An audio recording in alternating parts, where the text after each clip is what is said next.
दोस्तों, 4 अक्षर RAPE rape कहने में बड़ी आसानी से मुंह से निकल जाता है, लेकिन जिसके साथ होता है वो जब आंख भी बंद करती होगी, आप समझ सकते हैं वो दर्द, वो पीड़ा बर्दाश्त कर पाना मुश्किल है। जब मोहल्ले में मच्छर ज्यादा हो जाते हैं ना, तो छिड़काव करना जरूरी हो जाता है। नाली का पानी अगर नाली तक रहता है तो सही रहता है, लेकिन अगर नाली से बाहर आता है ना तो पूरी गंदगी फैलाता है। तो ये जो कीड़े हैं ना, जो नाली के कीड़े हैं, इनको इनकी औकात दिखानी जरूरी है, और उसके लिए कैंडल मार्च से नहीं काम नहीं चलेगा। आप समझ पा रहे हैं मैं क्या कहने की कोशिश कर रहा हूँ। मेरी भी लिमिटेशंस हैं और मेरी भी सीमा है। और एक बात कहना चाहूंगा, मैं अपने YouTube के प्रमोशन के लिए इस वीडियो को नहीं बना रहा हूं। मैं जो आसपास जो परिवेश में हो रहा है उसको देखकर खून खोलता है, इसलिए उसको देखकर अंदर से आदमी डिस्टर्ब होता है, इसलिए बना रहा हूं वीडियो।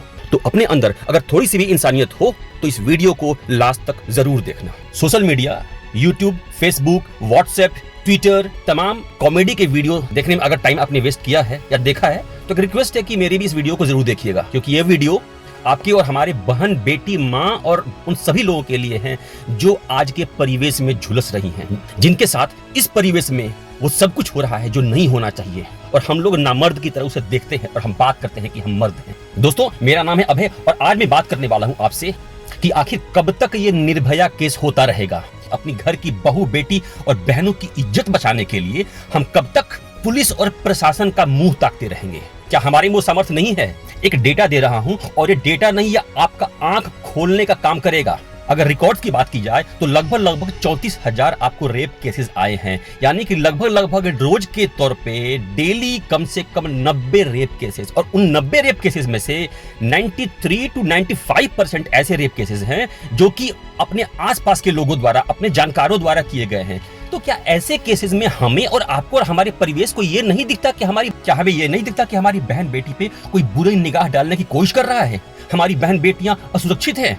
हम अपनी सोशल मीडिया, अपने व्हाट्सएप चैट में इतना बिजी हो गए हैं, सो सेट काम में इतना बिजी हो गए हैं कि हम ये भूल गए हैं कि हमारी बहन बेटियां, हमारी घर की आबरू, हमारा आसपास, हमारा परिवेश, हमारा समाज इतना गंदा हो चुका है कि हमारी बहन बेटियां सुरक्षित नहीं हैं। उन सारी बहन बेटियों को मैं एक बात बोलना चाहूंगा जो मेरी आवाज सुन रही है या जो मेरा वीडियो देख रही है, इस तरह के किसी भी एक्ट को, किसी भी एक्शन को कभी भी इग्नोर मत करो भी, और कभी भी मत सोचो कि ये पहली बार तुम्हारे साथ हो रहा है। छोड़, ये तो ऐसा ही है। ये ऐसा नहीं है। वो बंदा जो भी आपके सामने कोशिश कर रहा है, तुम्हारी औकात, तुम्हारी रजिस्ट्रिव पावर जानने की कोशिश कर रहा है कि तुम उसको एक्सेप्ट कर रही हो कि नहीं कर रही हो। कोई भी आवाज, कोई भी आंखें अगर तुम्हारी तरफ उठती है ना, इतनी क्षमता रखो कि सामने वालों को पता हो कि उसकी आंखें फोड़ी जा सकती हैं। कोई भी हाथ अगर तुम्हारे तरफ उठे ना, तुम्हारा दामन पकड़ने के लिए, तो अपने अंदर इतनी क्षमता रखो ना कि उसका हाथ काटने की क्षमता रखो।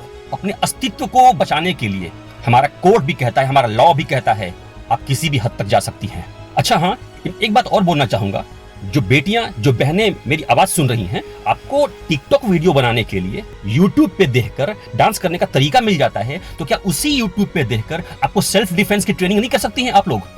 किसी मंचले का हाथ कैसे तोड़ते हैं ये जानना सीखो, किसी का गला कैसे तोड़ते हैं ये जानना सीखो, खुद को बचाते कैसे हैं ये जानना सीखो। पेड़ परिवेश के लिए जरूरी हैं, लेकिन तभी तक जब तक वो हमारे घर की दीवार को तोड़े ना। जब वो हमारे घर की दीवार को तोड़ने लगते हैं तो उन्हें काट कर साइड कर दिया जाता है। फूल कुमारी बनने की जरूरत नहीं है, झांसी की रानी बनने की आदत डालो। जंगल में शिकार उसी जानवर का होता है जो सबसे कमजोर दिखता है, जिसकी बॉडी लैंग्वेज कमजोर दिखती है। अपनी बॉडी लैंग्वेज को ऐसा बनाओ कि सामने वाला ना तुम्हें देखने से पहले, तुम्हें छेड़ने से पहले 10 बार सोचे। मैं पूछना चाहूंगा, मैं मर्द हूँ, सो सेट बोलते हैं ना मर्द, तो मैं भी खुद को बोलता हूँ मर्द। तो हम लोग की मर्दानगी कहाँ चली जाती है ऐसे केसेस में? क्या ये मर्दानगी हम तभी दिखाएंगे जब हमारी बहन बेटियों के साथ ऐसा होगा?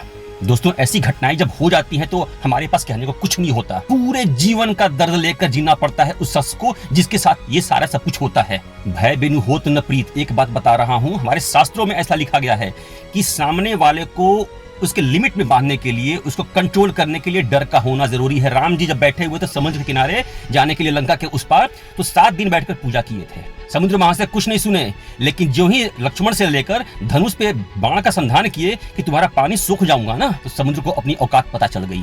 हाथ जोड़कर सीधा सामने आ गए, हे भगवान गलती हो गई, माफ कर दीजिए। ये तरीका है, ये रास्ता है पार जाने का। खुद के अंदर वो बात लाओ ना कि सामने वाला, छूने की तो बात छोड़ो, देखने से पहले 10 बार सोचे। और समझ नहीं आता है आज के मर्दों को हो क्या गया है। ये जो कीड़े मकोड़े जो बाहर आकर इस तरह का काम कर रहे हैं, ये तो आखिर आप ही के आस पड़ोस और परिवेश में पैदा हो रहे हैं ना। तो क्या हम लोग को और आप लोग को ये चीजें दिखती नहीं है? मैं रिक्वेस्ट करता हूं आप सभी लोगों से जो या तो मेरी आवाज को सुन रहे हैं या मेरा वीडियो देख रहे हैं, आइए हम सब मिलकर खुद से वादा करें, उस माँ की कोख से वादा करें जिसने हमें जन्म दिया है कि अपने सामने किसी भी नारी जाति का, किसी भी औरत का, किसी भी लड़की का अपमान, चाहे वो किसी भी रूप में हो, नहीं देखेंगे।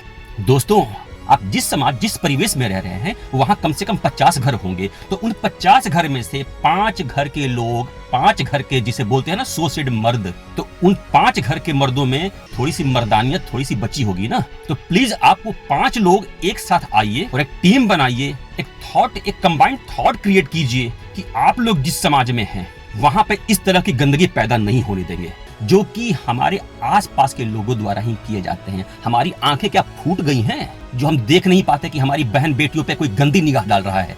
जनाब, सोशल मीडिया की दुनिया से बाहर निकलकर एक्चुअल जिंदगी को समझने की कोशिश कीजिए। राम की सीता को रावण हर ले गया था तो राम ने रावण का अस्तित्व ही मिटा डाला, समूल नाश कर दिया।